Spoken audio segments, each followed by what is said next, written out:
Am I supposed to go now? Oh, you didn't point. You just I saw the screen do the thing, and I'm like over here You're doing. like, here we go. I'm doing like Darth Vader voices over here. He just I like was starts waiting it. for you to finish that one so I could start it. You We're know, off to a folks. rolling start. No, folks. You just This is us. you gotta. It's real. If y'all were to take like just 15 minutes before the podcast, the things we have fun about, and the stupid things we laugh at, and all the times we fired Elijah so far. Easy E's been fired what? 100. You, you know what we 100 need to do times? is keep a tally on the wall Yeah. behind the computer. Dude, I'm not even upset about being fired. You're just making my life with the IRS significantly more difficult. That's what I'm most upset about. That's clever. That's just clever. I picture his LinkedIn profile, years of employment, like from August 2022 to September 2022, then September 2022 to October 2022. September 2022 to September 2022. Right. It's It's each hired week, or- isn't it? You know, Elijah, the only reason you've kept your job is the people. They love you. They're rooting for you, E. I didn't even tell you. I had somebody who had emailed me, and why am I easy? You're fired, man. Jeez. Like 2 inches off. You can't catch this. Anyways, I had somebody who gave you a shout out, bro.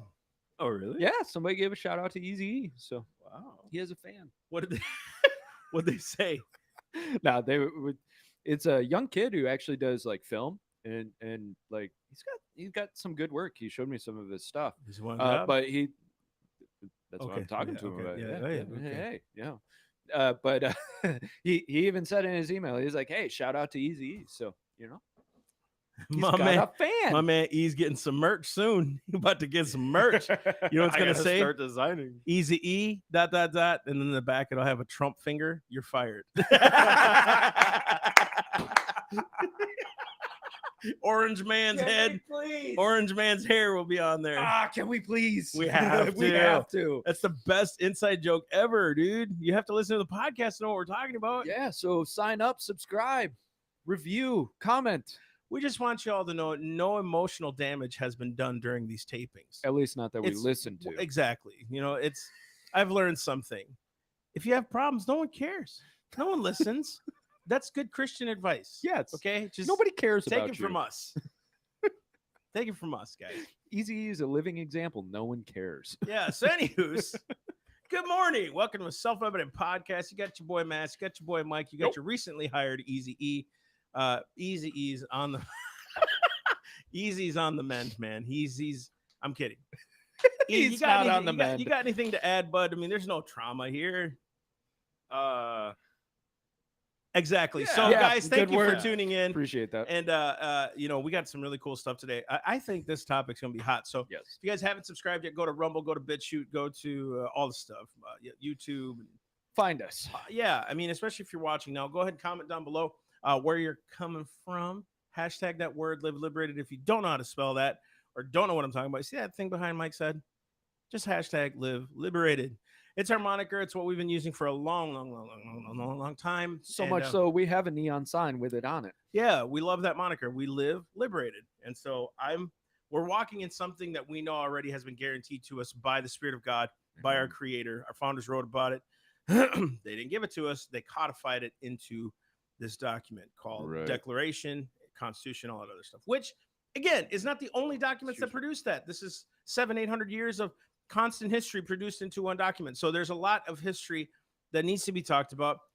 History done by flawed men who trusted in a big God for the most part. Yep. Flawed men who some didn't trust in the Spirit of God, but were actually wise men, right? That put this document together, that knew God was real, that knew God created and existed and all that other stuff. They may not have believed it fully, but they knew something was out there, right? Yeah. So you got the deist side, you got I don't know so much about the atheist side, but there's like a lot of deism, a lot of Christianity, you know, that kind of thing. So there's a lot of enlightenment that happened, especially from, different cats, Lockean theory and all these other things. I'm a Jeffersonian. I really like Jeffersonian's view on liberty, or Jefferson's view on liberty, I should say. So when you see a lot of what's happening out there, by the way, to all of you who, I'm being honest here. There's a lot of people that comment on our stuff now that are like nitpicky. And I'm saying a lot. I get it on different platforms. They're very nitpicky. Well, you said this word. You should have said this word. I'm a content creator. It's like, So create your no, I mean, content. what I'm saying is like, dude, you can nitpick. You knew exactly what I was saying. Yeah. So I said, it was a comment I made last week. Allow me to rephrase, but I'm not going to rephrase it because it's still No, happening. I want to know what About was this I didn't Muslim know thing, about this. because remember we did a clip. I think it was a short or something like that. It was on Instagram. What frustrates me about it is it's not so much the content that we put out there. People can disagree with the content, but it's when they Right. start disagreeing with a word. And it's like now you're not even looking at the content anymore, right? Yeah. It was what I said about we don't look at history with Muslims and the slaughter. Oh yeah. And I said we don't look at the history of and all the slaughter that they do. He said if you'd have said they did, it would be different. No, they still slaughter Christians. They still slaughter homosexuals. No. Is this up for controversy? Yeah, on whether or not it is up for controversy according to him, right? But this is just one example. But what I'm saying is like, what was the point of the premise? We're not looking at history and saying, wow, the Muslims were all terrible. We should never believe. Or look at Africa, right? They sold their own people in most cases to slavery. We don't look at Africa and say how terrible they were, right? But we're remembering Columbus in this light of he was a genocidal maniac because he's white and he took over indigenous peoples and all this other stuff. That's my point, so it's like if you're going to at least come to us with an argument, come to us with a better one because you knew what I was saying. That's all I'm saying. If you're going to retort with us, take us out for coffee. Matter of fact, I'll pay for it. Like, let's sit down. Let's have a discussion. Let's break bread. Do a Zoom call with me. I would love to dissertate with you on history. I'd be up for it if people wanted to do that.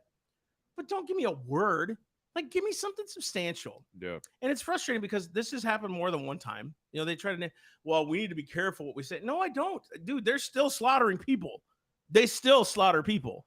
But it's not all Muslims. Yeah. You know what I mean? And I won't get into the examples of because that's going down a rabbit trail. But trust me, there are plenty of examples that happen in the Muslim realm that don't happen in the Christian realm. Yeah.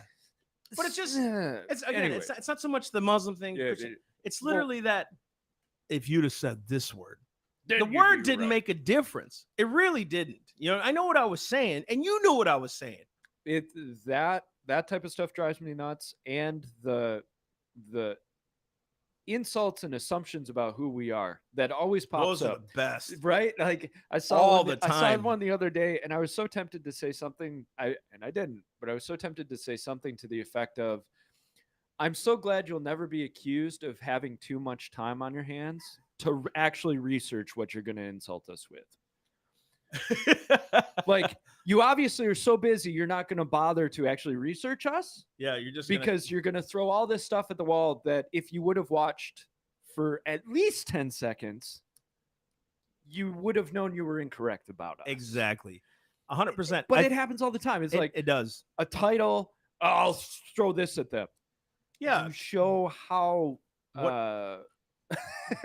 how lack of focus you have Lack in of this focus. game. But it's like too go ahead. I don't think people understand. We put the titles on our podcasts specifically to get people to click on them because it's interesting titles that are eye-catching. Right. Just the whole thing too is listen to the entire podcast, Right. and then judge it from there, right?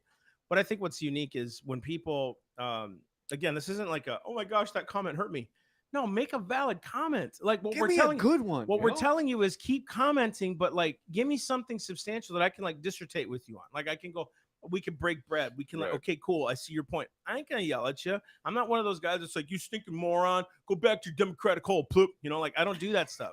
Because you see that, right? From conservative people. See these idiots, useful idiots. I don't need to call you that, okay? What's funny is my fruit will show and so will yours. If I'm the idiot, then it'll show. It's on me. If you're the idiot, well, then it's on you, right? But I don't need to call you that. The fruit will show it. So I think for all of us, we need to start thinking about if either my argument is crap or it holds weight and you can't defend it. Yes. You see what I'm saying? And that's why internet arguing is so ridiculous in my eyes, because it's so rare that it's actually a discussion about the facts. it just becomes personal ad hominem Attacks. And at that point, you've lost it. You really have lost the I argument. can't tell you how many times we've been called Republican. Oh, Trump. That one I was talking about, Trump supporter Christians. Yeah. It's And in that podcast, I don't think we raised Trump's name once. how often do we raise his Right. name? You And know? when we do, that's usually with a And here's what's crazy. careful Trump. Yeah, we're not against all Republicans either. You know, it's No. not like that at all. We hold them all their feet to the fire. You know what I think it is we're kind of that Rorschach test for people politically because they see what they want to with us. True. You know, the Democrat or liberal can see where we say, I don't like Trump on this. I don't like what Trump did here. And they'll go, see, they don't like Trump. And then the conservative Republican side will say, oh, see, they supported Trump on this, so they're Trump supporters. You know, like It's like I haven't found one thing I support Biden on, so I would never be called a Biden supporter. That's true. Only because of that party, mostly, I'm sorry, can represent many of my values, the Republican Party. So when we're saying, man, I agree with that, way to go, you know, that's a agree, way to go. Like when so last night we were watching a football game, right? For Cowboys. Mm-hmm. If the receiver is like, yeah, way to go, receiver, you caught the pass, touchdown. That doesn't mean I hate the quarterback. Right. And I prefer the receiver. I'm saying go team. Way to go. You know what I mean? Like it's weird how again we divide, which look out for our book, Tribalism in America. It's gonna be a good one. Working on it. Working on it. He's working on it. I pretty much talked on it. Anywho's, we're talking about the father. We're like, let's bring this whole thing back around. Hard segue all the way back through. into this topic. Can you think gotta- of a good segue? You know, in the perfume right here. Down the lane. Right here. Look in these eyes. Right here. Right here. What was I gonna say? We're talking about fatherhood. Because we need to. Internet arguments, fatherhood. That most people, Yeah. I dare say that there's a lack of fatherhood, which creates this insecurity that wants to There create. we No, I'm go. serious. Like There we go. seriously, this is very serious. I think a lot of our insecurities come from the fact that maybe sometimes our fathers weren't the best fathers. Now, I'm not saying all insecurities come from bad fatherhood, because there are a lot of good fathers. You know, maybe that kid was just looking for something else, and it's in them to whatever. But for the most part, there's a lot of lack of fatherhood, right? And so insecurities come up, and you want to be the man, and so you want to play the man, and so you Right. find something to argue about because you want to elevate yourself in the status. There's something to be said for that. If your confidence and self-esteem at a shallow conversation topic, but with deep implications, right? Self-esteem and confidence, these terms have become really just battered. I used to think Yeah. self-esteem was sweat. Self-esteem. I'm really not kidding. When I was growing up, this is how dumb I was. This is gonna sound really bad, Like steam. but was that kind of a result of being in a Mexican community, like self-esteem? Ouch. No, I don't mean it as an insult. It's just language. Because my mom used to say, like, "Are you going to a school?" See, thank you. So you just kind of. Not insulting, just asking. He's insulted. That was a low-key white man's it jab. wasn't. That was a low-key white man's jab, and he knows it. My man's trying to jab right now. He's trying to be restless. Hey, all I'm gonna say is I'm having a spicy sandwich for lunch. I'm putting a lot of mayo on it. I'm putting a lot of mayo on it on white bread. That connotates this. That's a I lot take of a cultural white person. appreciation. I take a white person dude. shot, and he still gets offended. It's appropriation, not appreciation. Oh, Man, you okay. fired. Well, End of employment, October 17th, 2022. Rehired. Rehired, October 18th, 2022. No, he's still hired right Oh, now. yeah, He's we got need him finished to it. So run it, he's yeah. rehired. All right. October bring you 17th, back. 20. Man, we got to keep tallies. Reduced pay. No, you're right. But he did appreciate his culture. So I wasn't trying to correct you. He did appreciate his culture. He appreciated how much they steal from the Mexicans and the blacks. I Yeah. love this because I can. Go ahead. We only gave you cars. That's a, actually, Japanese did that. That's a What? lie. That's a lie. That's a lie. I thought Germany us- actually invented the first car. Yeah. It was like Was it? 1870s, 1880s, something like that. That's true. Japanese gave we us taught Japan. a whole new perspective on how to build cars, They because taught Americans us the went, right if way I how to can, do it. if because I they can taught us bolt how a to- couple wheels to a frame, I've got a car. That's America. That's America, Yeah, baby. Japanese went, oh, maybe we put more focus on it. That's and you wonder why we get those comments. No wonder why we're shadow man. Jeez. I was gonna say they just did it better than us.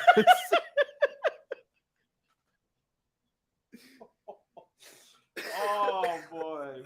Anywho's. This is what happens when you record at 7:30 in the morning. Wow. So back to fatherhood. Dude, I think I push the line sometimes, but man. All right.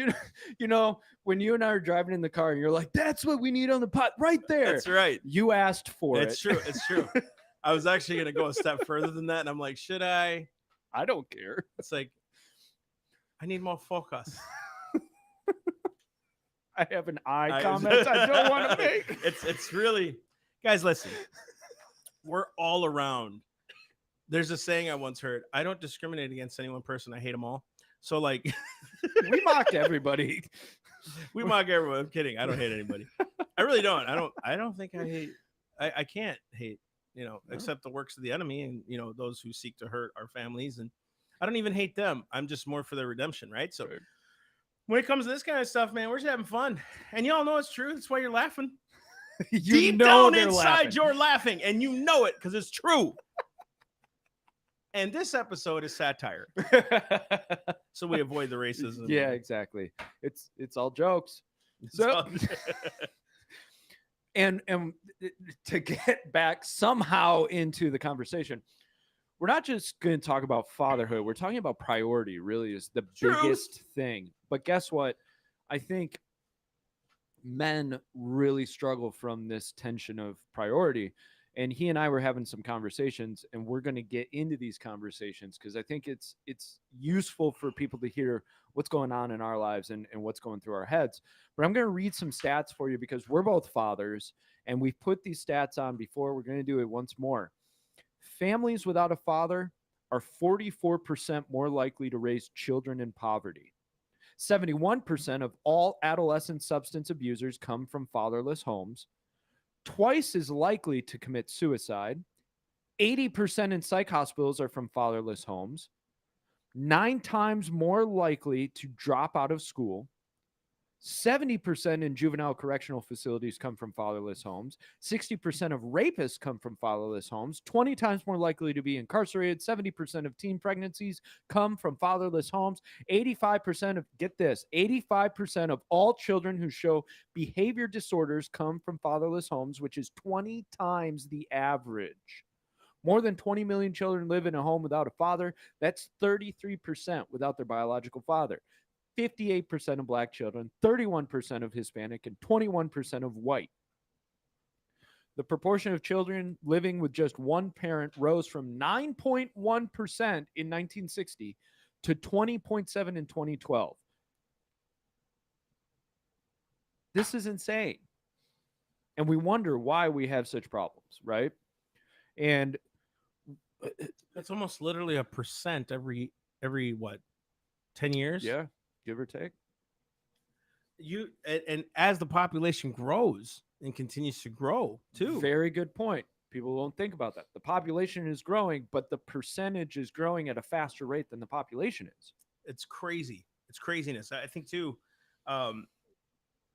when you look at the absentee father, and it's not all on the dad, because like there's a lot of good moms out there that are single moms, are doing their best. Absolutely. Can't deny that. And to say that they can't do it, nothing's impossible for the Lord. I really believe that spiritually. Nothing is impossible for God. So if they lean on the Lord, he's going to help and do that stuff. And, all those things. He'll keep your kids and God has promises. But like, I do think too, what we've created in our society is a society that says we don't need structure.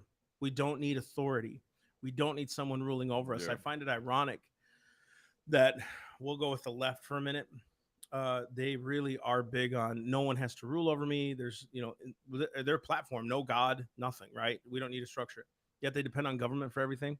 So, like, you see that there's one central funnel, and then as long as my central funnel keeps dripping me stuff, I can live the way I want to live, which is total Prince Popper methodology, that serfs and serfdom type deal, right? But you're looking at the effect of what happens when you don't need a father. And I'm not going to go into why things are subsidized. We've all heard the stats and why things are subsidized. And if you don't have a dad, you're more likely to get the check. More kids you have, more checks you get, type thing. I'm not going to get into all that. What I'm going to say is this is a call out to the father. And hear me out, Dad. Okay. If something happens in your marriage, right, that or let's say you had premarital sex, you had kids out of wedlock, this is on you now to be responsible for your kids. Whether she wants you or not, it's your responsibility to be a dad to those kids. Well, she's making it impossible, then get on your knees, fast, and pray, because those kids belong to you. Because you decided, and she decided, both of you decided to consummate that bed, whether before marriage or after, to have these children. So whose responsibility? Who took the choice? Nobody put a gun to your head to have sex with this woman, to have kids. Vice versa with her. So the responsibility is on you. And to leave our kids wayward is one of the most grossest, I would say, and this is going to sound really harsh, and I pray it not. I pray it convicts you. That is seriously, I think, to me, if God cannot do that with his children, why would we do that with ours? You see what I'm saying? Right. Why neglect our children and let them be left for the wolves? And it's a wicked proposition because absolutely. Thank you. That's a great way to put it. Like you're saying, okay, we're going to create this kid, and then, well, this kid gets in the way of my priorities. So I, push him to the side. He'll be all right or whatever. But that's why it's so wicked is you took that choice. I can hear them now saying, what about rape? Please put that aside. We're talking about two individuals coming together and saying, hey, I really like you. You like me. Let's do this, right? You have a consequence, whether the consequence can be used good or bad, the term.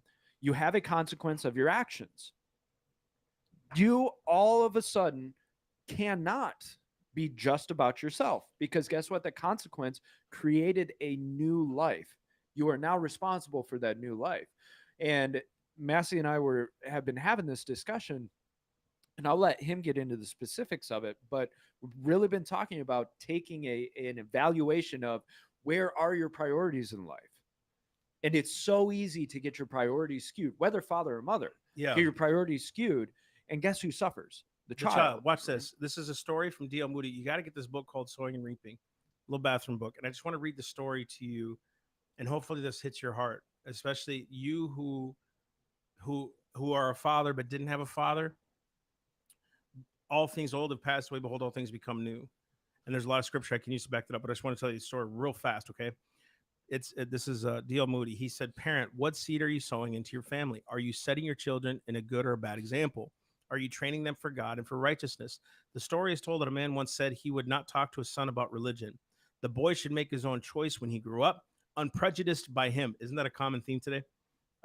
It says, the boy broke his arm, and when the doctor was setting it, the boy cursed and swore the whole time. Said the doctor to the father, you were afraid to prejudice the boy in the right way, but the devil had no such fear. He has led your son in the other way. The idea that the father is to let his children run wild is preposterous. Nature alone never brings forth anything but weeds. Whew. That line, camp on that line. There's, what's funny, we've used this true. before when we talked about sin. What's unique about the field, we're sowing seeds, right? But do you ever notice you never have to water weeds? Right. They grow on their own. You never have to water them, and they keep growing up. And if you have a question, just look at your lawn. Oh, yeah. Right? You didn't plant those. You've been doing your best to aerate your lawn if you care about your lawn, which I kind of do. You know, I mean, it's growing. It's thicker. I like Except when you guys park on my lawn and let the oil drip on it. But that was that was insecure. That was my dad. He never taught me how to confront well. I think you should confront your neighbor who complained about us parking in the street. Oh, Oh, we should park in their lawn. That's right. There's fatherhood tips. Follow us. You know, I think though, like it's funny with weeds, you never have to worry because the Bible says, leave the tares and the wheat among each other, and He'll sort them out. But the problem is with our children, we allow them to have the weeds and don't teach them how to crucify it. We don't teach them how to go for it. We don't teach them, hey, this isn't the proper way. I think what's hard about the boys is I like Peterson's line, Jordan Peterson. I think his line is very spiritual and very like kind of contra to a little bit when he says, let your children be monsters and teach them to regulate the monster, you like the monster inside them. It's like they're gonna be sinful. If you keep telling them don't be sinful, guess what they're gonna do? He says, Paul says in Romans 7, wherefore he goes, when the law came, sin revived and I died. When the law kept coming at him, sin revived more. Yeah. When I kept throwing that law at me, the law, don't this, don't that, the sin revived in me. Then I died. And then he said, oh, wretched man that I am, who shall deliver me from the body of this death? I thank God through Jesus. He didn't say, I thank the law. He said, I thank Jesus for setting me free from the spirit of sin and death, the law, right? Yeah. The law. And he set me forth on the path of righteousness and grace. When I teach my children grace, okay, this is the decision you made, right? What was the best decision? What honors God the most? What honors your family? What honors you? Like you're going to walk in integrity, right, in your heart. Those kinds of things. And it's like I started working on this probably 2 years ago. And I just posted this thing from Alan Hood. He's a preacher here. He said something he's like, the best 3 words you could tell your kids is, I am sorry. Please forgive me. Right? What, like, help me, basically. Like, I want you to see what repentance is. Like, those kinds of things go so far with children, right? And sometimes we don't see that we're letting them marinate in these weeds and bitterness and anger because we promote bitterness and anger by our conversation and our talk. And that's dangerous to do. Yeah. And easy, if you have anything, go ahead and just raise your hand and we'll call on you at the end of the show. Jordan Peterson. and I want to contrast Jordan Peterson with actually a name that's big right now.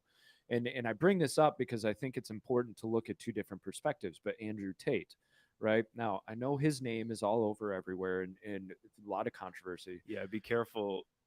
I know my voice is going up. I know that some content creators have actually been they've gotten stuff taken down just for simply mentioning his name. Right. He's social media is going after him, right? Oh, yeah. Oh, Jordan? No, Andrew Tate. Oh, Tate. Yeah. But let's talk about old Tatey. Yeah. Tighter. So I saw a clip of him one time. It'd be cool to meet him. I would be very interested to sit down. It would be cool to meet him. Because I think he's got. He probably told me to hit a gym, but he has some very sober perspectives, but it's very colored by his background, his experience, and it's who fleshy. he is. It's right? fleshy. Exactly. Yeah. I mean, and that's why I wanted to kind of contrast, because I saw one clip where he was talking about a father needs to be mysterious. A father needs to be out in the world doing what he's doing and conquering, and then the child will look up to him. Right? This whole concept of the father shouldn't be in the home. I'm not trying to misalign his words or misrepresent, but his idea was basically like father should limit how much he's in the home because he needs to be out there and mysterious, and that way he'll be more of a role model for the child. And Tate's a heck of a loaded figure, right? His dad, chess master, chess prodigy. Correct me if I'm wrong, but parents were divorced, so kind of going back and forth. Dad seems very mature, but strict type guy, raising him up. And you look at Tate's life, and he's got a twin brother too. Yeah, he's got a brother. They're both pretty darn successful business. He was kickboxer. They're borderline mafia, basically. Yeah, they got, I guess, connections in Romania or whatever. But if you look at the pursuit of his life, what's the pursuit? Achievement, conquering, right? Like you said, from a spiritual lens, very fleshy, right? A lot of people get frustrated with his views on women, but if you look at his views on women through the world achievement sense, it makes sense. They're a possession, they're a resource, right? Men gather resources. Women are a resource in that sense. Biologically, that's not my determination, right? I was gonna say, yeah, spiritually, that's not our determination. He's not saying that He's not justifying it. No. He's saying look at it through their lens. If you can start looking at things through people's lenses, you can empathize with them and help them lead or help lead them in the way of righteousness. You know, it's not just shutting them out. Oh, you have no. Look at it through their lens. Why do they see this? The Lord will give you something to give them on the path of righteousness. Exactly. So I appreciate that viewpoint. And I think that type of mindset, when if it gets built into a kid, if the kid does not get led by a spiritual home, a home where the priority in the parents is how do I raise my child best? Now, that does not mean helicopter parent and I'll protect my kid from the world. Peterson talks about, and I've kind of used this and expanded it, is the father is the one who teaches the son how to handle the chaos, right? Peterson talks a lot about chaos and order. The father is the one who teaches the son how to go out in the wilderness and handle the chaos. The mother is the one who presents a safe place of order for the child to come back to, right? So the mother nourishes, the mother protects, right? She raises, she feeds, she's the one who gives emotional covering to. The father gives emotional connection, but in a different way, because he leads the son and teaches the son or the child how to take risk in the world and how to overcome. Because that world, you and I have talked about, that world does not care about that child. They do not care about them as a human being. And so that world will eat that child up if that child has not been trained how to be on their own and how to handle the world in the realest sense. Right. And that's spiritual. I love that, dude. Trials don't discriminate. No. And in Deuteronomy, it says, and these words which I command you today shall be in your heart. You shall teach them diligently to your children and shall talk of them when you sit in your house, when you walk by the way, when you lie down, and when you rise up. In other words, all the time you should be training up and instructing your child. What do you do it with? The standard. I'm gonna keep going. Verses 8 and 9. It says that talk to them when you sit at home, when you walk down the road, when you lie down, when you get up. Tie them as symbols on your hands, bind them on your foreheads, write them on the door frames of your houses and your gates. It was literally telling them the world will eat your kids alive. It will sow seeds of dishonesty, deceit, unrighteousness. It'll sow seeds of lust, power, envy, greed. And if we're not consistently putting this in front of our children, right, the word of the Lord. And it's funny. I used to hate it. My parents, sorry, mom and dad, when they would be like, you need to pray, right? It's like, I get it from my 5-year-old. Right. Pray, right? But like now in the mornings, I'm like, buddy, I'm challenging you to read a couple chapters, and they do 2 chapters a day as far as scripture. Now I'm challenging them to read 2 to 3 chapters a day in books. You know, like I was never taught that. You know, so book reading for me, I hate it. So I do a lot of internet listening. So like challenging them to right now they're studying old martyrs, you know, and stuff like that. Like they understand, so that they understand what sacrifice really is, like loving your neighbors, yourself, sacrificial love, that kind of stuff. Not that they might become martyrs. Who knows? I don't know. And no parent wants to think about that. But that is a reality in certain countries. You die for your faith. You die for what you believe, right? So could that happen? I don't know. You know, it could, of course. It's happened many times in history, so it's not a big deal. But I think teaching our children that this is actually a good thing for them, that it's necessary for them, that this is a part of their life, it's a part of them growing up, it's a part of your learning, your what's manhood, your development. I think it really helps them see like there's more of a world out there, but I can have wisdom when I go out into the world. So instead of like they're gonna learn it when they get out there, that's bull crap. They should learn as much as they can with you. So when they go out there, they can be like a Solomon. I have some wisdom here. I'm not going to go touch that. I don't need to do that. I don't need to see this, all that stuff. So I think, you know, from my experience, I had street knowledge, like of just how to do things, but I didn't have spiritual wisdom at all when it came to like the world eating me alive, dude. It ate me alive, and it took me. And no cap, dude. I'm not mad. I'm not mad at my folks. They're not my salvation. They're awesome. I love my parents. They did the best they could with what they had. But was the word of God always in front of my eyes? No. Do I do it in front of my kids all the time? Probably not. I could do more. I'm saying this is a challenge to us to continue to push that. And guys, this isn't an overnight turn the helm of the ship. This is an everyday consistent thing to do with your kids. And that you have to really have a sober outlook at it, because what we're talking about what's behind that or in between the lines is how much time, because time is the ultimate factor. How much time are you actually spending with your children, with your family? And we talk about this in the sense of ministry. It can be the same in business. Look, there's always a cost. Whatever is worth something, whatever you're chasing after, there's a cost on the other end of it. So if you're going after business, if you're going after career and achievement, your family will suffer. The relation, anybody who comes to me and says, well, you can do all of it, you can't. It's an absolute lie, because there's only 24 hours in the day, 7 days a week. Now, you can balance things, but you have to be able to sacrifice an aspect of something for something else. And I was just watching something where the guy said, look, if you're at the office, be at the office. If you're at the beach with the family, be at the beach. Bingo. Don't mix them, right? And that helps balance things out. I love that. Good point, man. You have to ask, if you're spending 16 hours a day at the office, that means you only have 8 hours of the day with your family, and probably 6 to 8 of that is sleeping anyways. You cannot pour into your children if you're spending all of your time at the office and in career. And the reason we talk about this is ministry is no different. Dude, we've talked about this from my vantage and your vantage point, how many times, like how easy it is to get sucked in to helping everyone else, and yet your ministry at home is suffering because you won't help your children. And in my head, this is what I was thinking. They're young enough, as they get older, I'll spend more time at home. My oldest son's 14 now. You know what I mean? Right. Like, I'll sit here and tell you my imperfection as a dad. Does he love me? Yeah. You know what I love is he's taller than me now.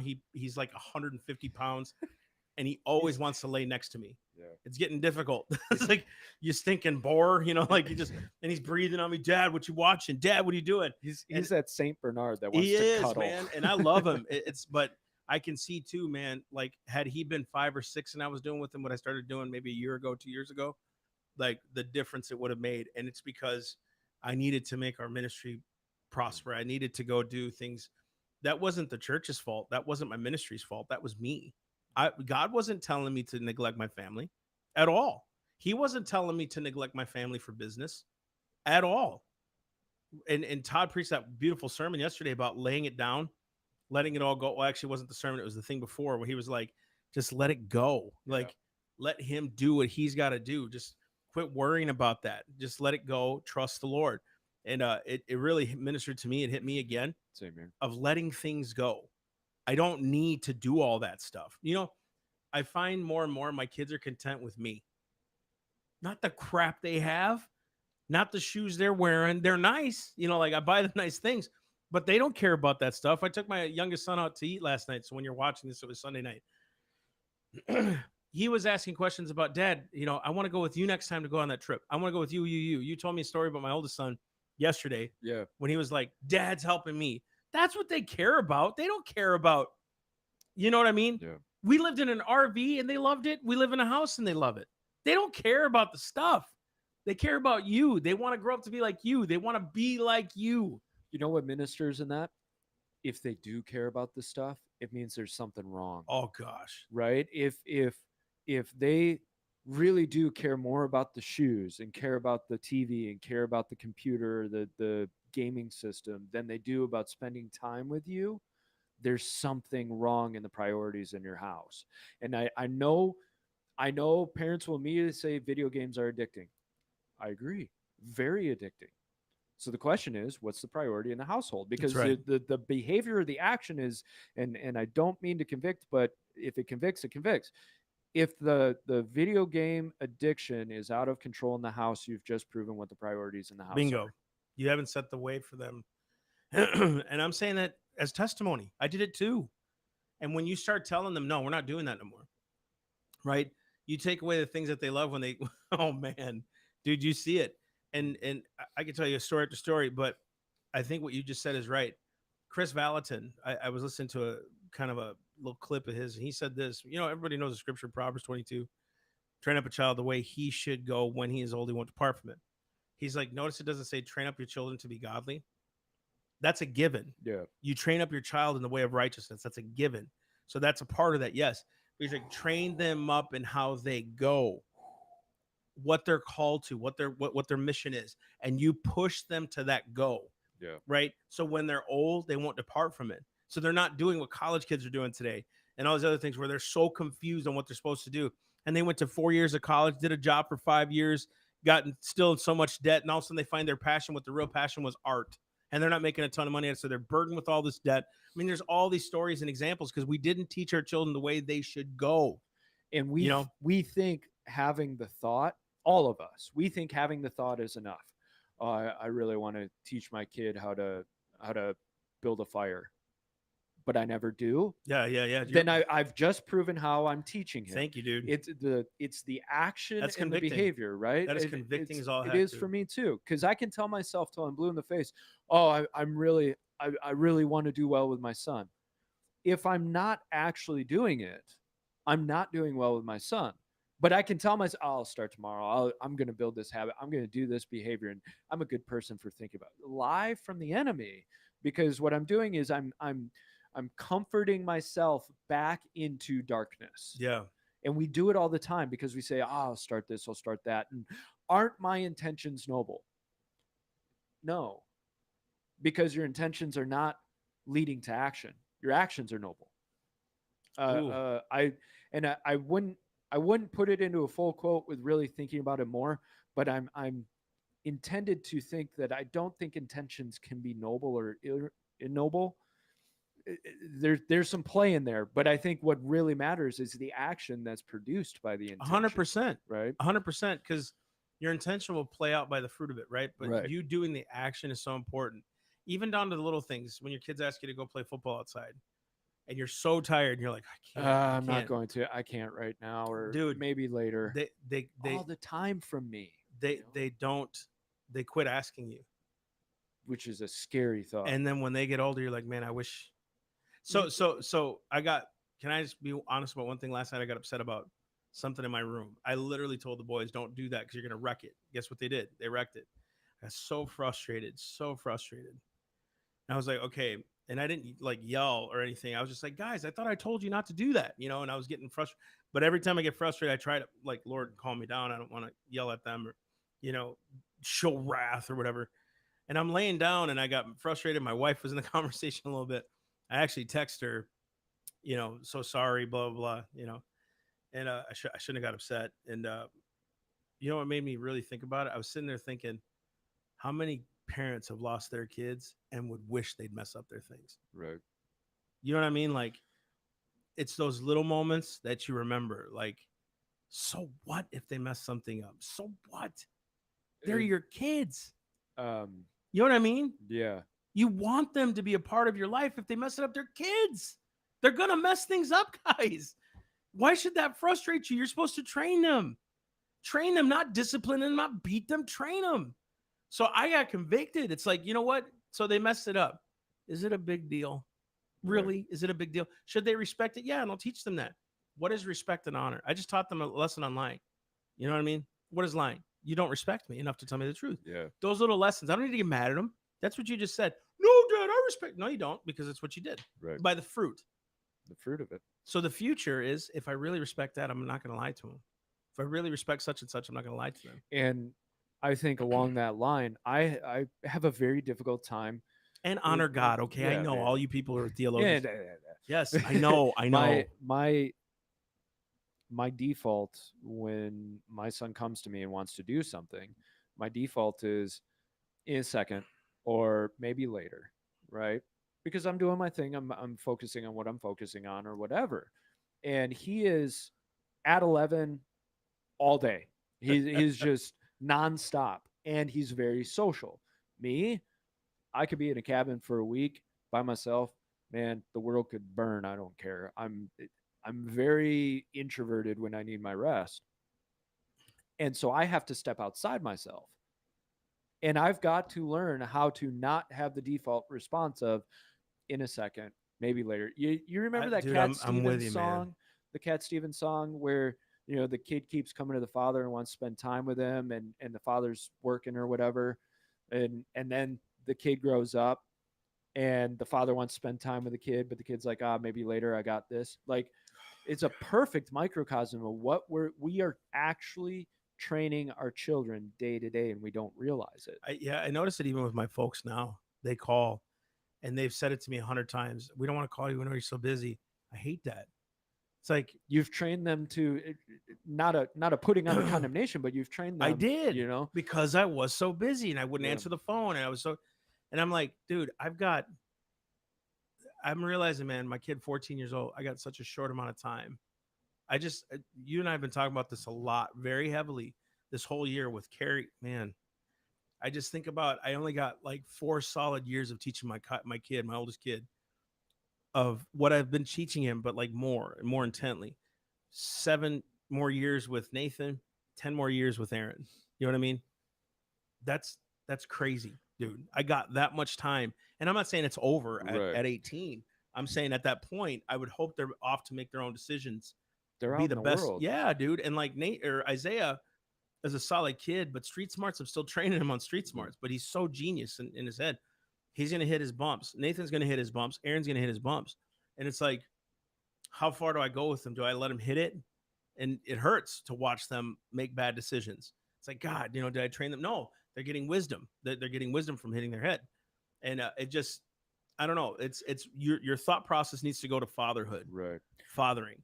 And whether you want to divulge details, that's up to you. But you recently made a massive change in I your did. life because of priorities. I did. Right? You recognize those priorities, and you're like, you know what? I got to make a massive shift. And I'm not putting that. So now tell the folks what you've done. No. I'll just say there's some financial decisions I was making that to me were in our best interest. And it's like, because of the boys. because of the family, the boys, and like the position I'm at in life. I was making some decisions, and I was like, okay, this is right. And then I'm thinking, if I get rid of that right now, I'm saving myself this much money to go do this with them, to really invest in their futures. To my oldest kid wants to play basketball. And I thought, I'm not a very good basketball. I mean, I was good. I was decent, but I wasn't very good. So I'm training him what I know. And we want to get him a coach to really help, because he's homeschooled. So he's not in a school to teach him. And like, so it costs me now. So what? He wants to play ball. And one day he wants to grow up. He's like, Dad, I probably won't make it to the NBA. But you know what? I do want to help those NBA players. So he's like, I could be a chaplain. I could be a sports therapist. I could be Talk strength. about wisdom. Yeah, right? strength and conditioning coach. Because he went and looked it up himself. He's like, 1% of kids going to college make it. So it may not be me. He probably won't be tall enough. He says he'll be 6'1", 6'2", maybe, but he won't be tall enough for. And I'm not saying there's not players that height, but he's like, I'm not going to do it. But I just want to play ball. It's a passion. Let him do the passion. Yeah. Let him do it. Because what if and then he said, if that doesn't work, I love self-evident. I like to take over one day. So it's like, if I invest in him now, so we made some decisions, and I'm starting to reverse those decisions. I thought to myself, I'm 40 and I have these things. When they're gone, I'll be 50, 55. I can have those things then. I can do all that stuff later. Like, what does that matter now? You see what I'm saying? And if you never got it, what matters more in the outcome, right? Yeah, dude. Are you going to look 30 years down the road? You'll be 30 years older, looking back and going, I'm so glad I had that, or I did that. No, you'll be looking at, how did you do with your children, and what kind of fruit is being produced in their lives now that they're growing up. And that's a very sobering thought, as it should be for especially men, because we get so invested in our career and our achievement, right? I'll add this too, just real fast. Those things I was investing in, if I could afford them and probably taken on something else, but I would have had to work harder at something else to do it. In other words, taking more time away from my kids, right, to keep those things and to do extra. You see what I'm saying? Like, I can afford it. I'm good. Like, I shouldn't say I can afford it cash. I can afford the payment probably. But like all these things that were going on, I'm like, I don't need this. I don't need it. I don't need better, bigger. I don't need all that stuff. I just want to keep them at the forefront, that they know they're important. They matter just as much as the people at church matter, if not more. My kids matter more to me than that. I'm gonna be honest with you guys. It's very rare I answer my phone Friday, Saturday, Sunday from church people. You know what I mean? From ministry people, because it's like that phone, that's done. This is my family time. You get me 4 or 5 days out of the week I should say 4 out of the week, and then Saturday, Sunday mornings and Wednesdays. You get me a lot. My kids need me. My wife needs me. So I literally said this to someone. This sounds so bad. God forgive me if it was wrong, but I don't think it was wrong, but it might be wrong. I don't know. I just said, how long you been dealing with this problem? Like 4 years? Cool. Can you wait 2 more days? Because like Nothing wrong with that. it's like, can you wait 2 more days? That's I'll help you perspective, then, bro. you know. But it's like those guys don't want me to be on the phone. You know what I mean? Right. They want to play a game. They want to sit down with me and talk with me. They want to, you know what I mean? That matters to them. And I get so convicted if I'm spending time with my family and I'm taking phone calls and I'm responding to texts and emails, because it's never just this 10-minute period and okay, the rest of the day is Thank good. you. It's this, and 10 minutes later that, and then 15 minutes later that, and oh, I gotta go do this for a little bit, and I'll be back because I gotta go here, you know. And most Christian people need to be honest with themselves. When you say, "Can I get a couple of your minutes?" Just say, "I need 30 minutes of your time." Yeah, Because that's what it's never going to be. five. It's never five. It's never two. Especially the people that are the most adamant. Oh, just 2 minutes. They're the ones that'll take 2 hours. I've learned. I got burned by that. But it's again, it's not that we don't care about you. We had all this time this week, and you had to reach me on a Saturday. And here's a little bit of advice to those people. Are you being selfish in your approach by saying my problems are more important than you? Think about it. Yeah. And it sounds harsh. Oh, I'm really going through it. The Lord's your first person Now, to go to. there are There are special cases, absolutely. But you got to be sober-minded about your problems and say, okay, is this really an issue that I need to take this person away from their family in the designated time outside of normal parameters? Do I really need to take away this time from their wife and their kids for my issue, or could I wait until it's office time? I'll say this. I know now, getting calls about kids being Baker acted, that's happened more than a few times being a pastor. I'll take those calls. Right. There are calls you take. Those calls are important. That kid is so, or that person is so writhed without hope. I'll bring my kid with me. Yeah. You know what I mean? Like they'll see those little acts that we do with them. They see, man, that's what daddy does. They think I'm Superman, dude. They think all you're doing is helping people, dad, get to Jesus. That's awesome. But Superman needs to be at home with the kids too. You know, like be Superman to your kids, not just to everybody else. Though they'll see by my example, then be the example.